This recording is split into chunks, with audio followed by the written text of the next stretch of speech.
Karibu kwenye Kuku Kienyeji Hustle. Hapa tunaanza na kuku mmoja na tunatengeneza kesho yenye mafanikio. Usisahau kusubscribe.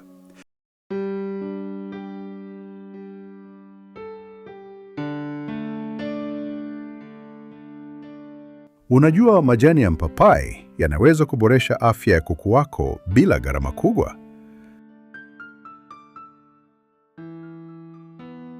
Leo nakuonyesha faida zake na jinsi ya kuyaandaa kwa kuku wa kienyeji.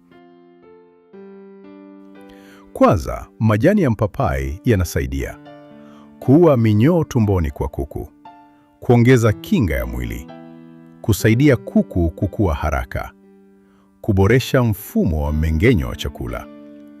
Fuata hatua hizi rahisi. Chukua majani mabichi ya mpapai, osha vizuri kwa maji safi, yakate vipande vidogo, changanya na chakula cha kuku.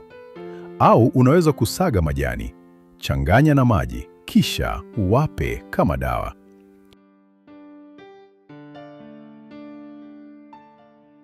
Ushauri muhimu: usiwape kwa wingi sana. Tumia mara 2 hadi 3 kwa wiki tu. Hitimisho: jaribu njia hii ya asili.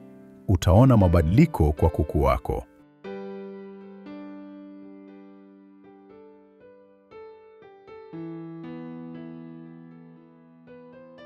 Usisahau kulike, kucomment na kufollow kwa tips zaidi za ufugaji.